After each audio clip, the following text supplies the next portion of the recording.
দেৱতাসকলৰ শক্তি বৃদ্ধিৰ বাবে সমুদ্ৰ মন্থন হৈছিল আৰু সেই সমুদ্ৰ মন্থনৰ পৰা অমৃতৰ কলহ ওলাই আহিছিল আৰু সেই অমৃত দেৱতাসকলক পান কৰাবলৈ ভগৱান বিষ্ণুৱে মোহিনী ৰূপ ধাৰণ কৰিছিল।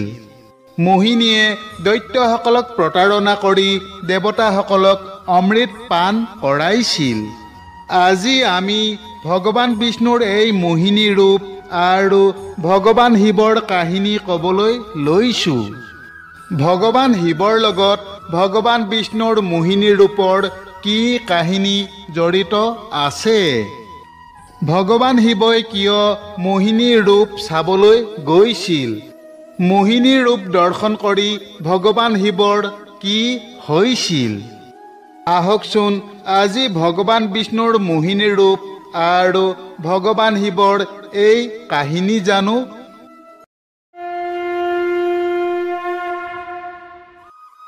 সমুদ্ৰ মন্থনৰ পৰা ওলোৱা অমৃত কলহটো দৈত্যসকলে হস্তগত কৰি ইজনে সিজনৰ হাতৰ পৰা কাঢ়ি লৈছিল।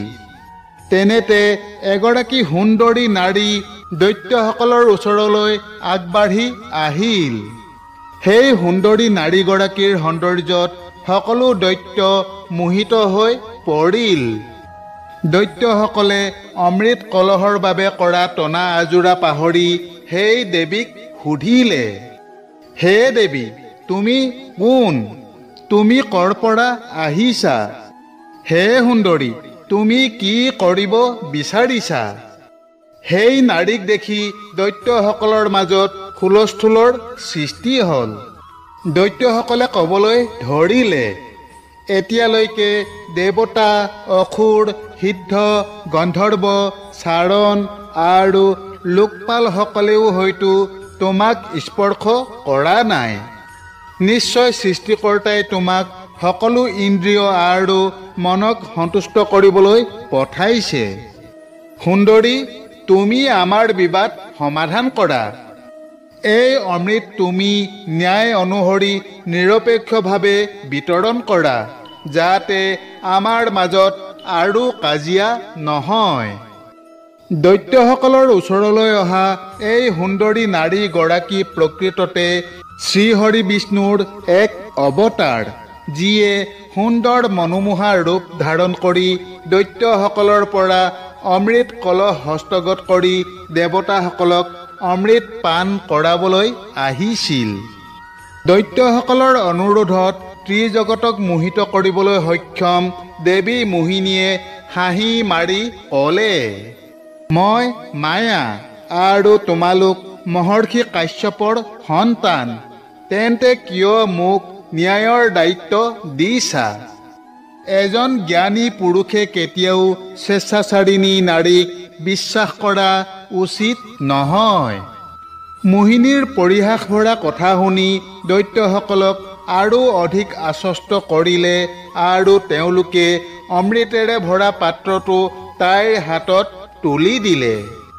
মোহিনীয়ে হাতত অমৃতৰ পাত্ৰটো লৈ দৈত্যসকলক ক'লে, মই যিয়েই নকৰোঁ সেয়া সঠিক হওক বা ভুল, যদি তোমালোকে মানি লোৱা তেন্তে মই অমৃত বিতৰণ কৰি দিব পাৰোঁ।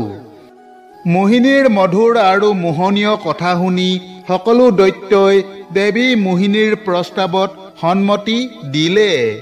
মোহিনীয়ে 5 দিনা অমৃত পান কৰিবলৈ উপদেশ দিলে। মোহিনীৰ আদেশ অনুসৰি পিছদিনা সকলো দৈত্য স্নান কৰি আহি শাৰী শাৰীকৈ অমৃত পান কৰিবলৈ বহিল। দেৱতাসকলেও আহি তাতেই বহিল। মোহিনীয়ে হাতত অমৃতৰ কলহ লৈ দৈত্য আৰু দেৱতাসকলৰ মাজলৈ আহিল। কিন্তু ভগৱান বিষ্ণুৰ এই মোহিনী অৱতাৰে দৈত্যসকলক প্ৰতাৰণা কৰি কেৱল দেৱতাসকলকহে অমৃত পান কৰালে। পাছত ভগৱান শিৱই যেতিয়া শুনিলে যে ভগৱান বিষ্ণুৱে দৈত্যক মোহিত কৰি দেৱতাক অমৃত পান কৰাবলৈ সুন্দৰী নাৰীৰ ৰূপ লৈছিল, তেতিয়া শিৱই বিষ্ণুৰ সেই মনোমোহা নাৰীৰ ৰূপ চাবলৈ ব্যাকুল হৈ পৰিল। ভগৱান বিষ্ণুৱে যেতিয়া মোহিনীৰ ৰূপ ধাৰণ কৰিছিল তেতিয়া তাত শিৱ উপস্থিত নাছিল, কিয়নো সমুদ্ৰ মন্থনৰ পৰা ওলোৱা বিষ পান কৰাৰ ফলত শৰীৰত হোৱা জ্বালাৰ বাবে মোহিনী অৱতাৰ লোৱা সময়ত ভগৱান শিৱ আঁতৰি থাকিব লগা হৈছিল।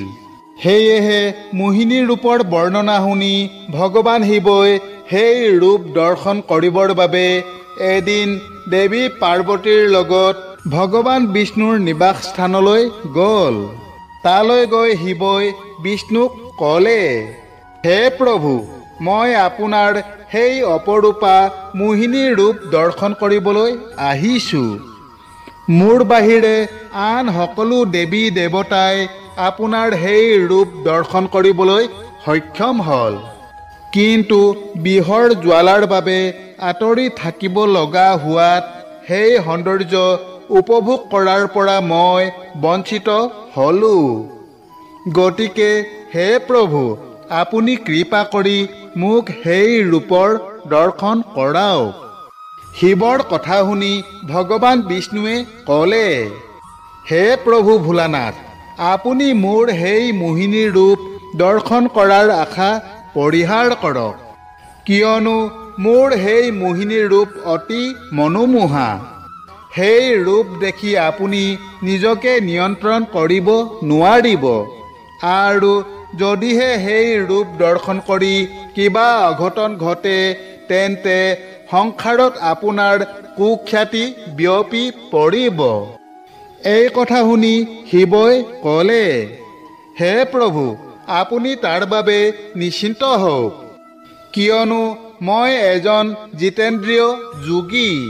মই কামক বশ কৰিছোঁ, গতিকে মোৰ সন্মুখলৈ আপোনাৰ মোহিনীৰ ৰূপ আহিলেও মোক কামে জৰ্জৰ কৰিব নোৱাৰে।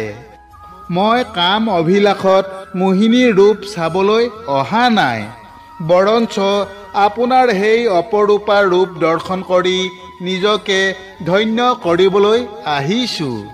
গতিকে আপুনি কৃপা কৰি মোক সেই ৰূপৰ দৰ্শন কৰাওক।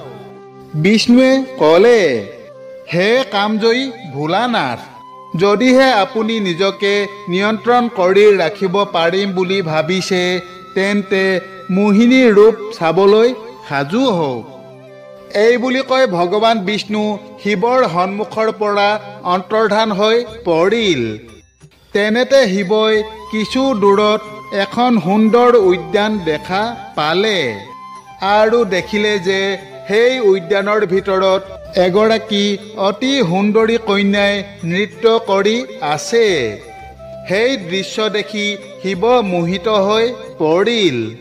শিৱই মন্ত্ৰমুগ্ধ হৈ সেই কন্যাগৰাকীৰ ওচৰলৈ আগবাঢ়িল। সেই দেৱীয়ে শিৱৰ ফালে বেকা চাৱনিৰে চাই এটা লাজকুৰীয়া হাঁহি মাৰিলে। ভগৱান শিৱৰ দৃষ্টি মোহিনীৰ দেহৰ যি অংগৰ ওপৰত পৰিছিল তাতেই আবদ্ধ হৈ পৰিছিল, আৰু শিৱই সেইটো উপভোগ কৰিবলৈ আৰম্ভ কৰিছিল। তেওঁ মোহিনীৰ প্ৰতি অতিশয় আকৰ্ষিত হৈছিল। শিৱই অনুভৱ কৰিলে যে দেৱী মোহিনীও তেওঁৰ প্ৰতি আকৰ্ষিত। মোহিনীৰ কটাক্ষ ইংগিতত শিৱই জ্ঞান হেৰুৱাই পেলালে তথা তেওঁ কামুক হৈ পৰিল। শিৱ মোহিনীৰ ৰূপ দেখি কাম উত্তেজনাত জৰ্জৰিত হৈ পৰিল। শিৱই মোহিনীক আলিংগন কৰিবলৈ আগবাঢ়ি গ'ল, কিন্তু শিৱই আলিংগন কৰিবলৈ লোৱাৰ লগে লগে মোহিনী সেই ঠাইৰ পৰা অদৃশ্য হৈ আন এঠাইত দেখা দিলে। শিৱই পুনৰ তালৈ গৈ মোহিনীক আলিংগন কৰিবলৈ বিচাৰিলে, কিন্তু মোহিনী পুনৰ তাৰ পৰা অদৃশ্য হৈ আন এঠাইত দেখা দিলে, আৰু শিৱই কামোন্মত্ত হৈ মোহিনীক আলিংগন কৰিবলৈ পিছে পিছে খেদি গ'ল।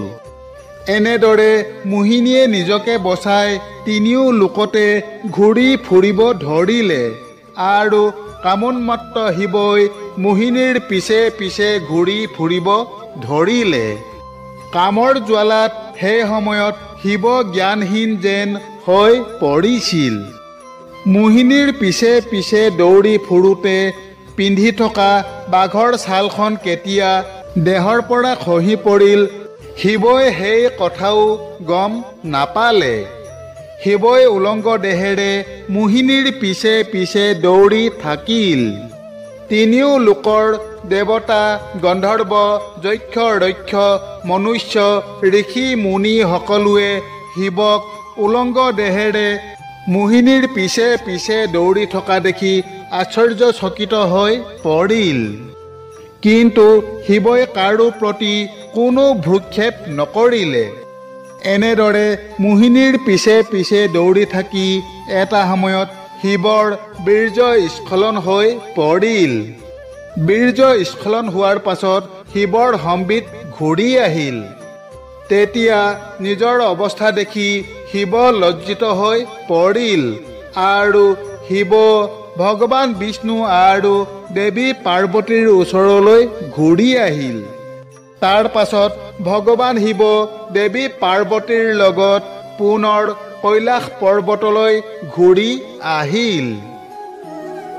কোৱা হয় যে মোহিনীৰ পাছে পাছে দৌৰি থাকোঁতে ভগৱান শিৱৰ বীৰ্য স্খলন হৈ পৃথিৱীৰ যি যি স্থানত পৰিছিল তাতেই সোণৰ খনি হৈ পৰিছিল আৰু শিৱলিংগ স্থাপিত হৈছিল।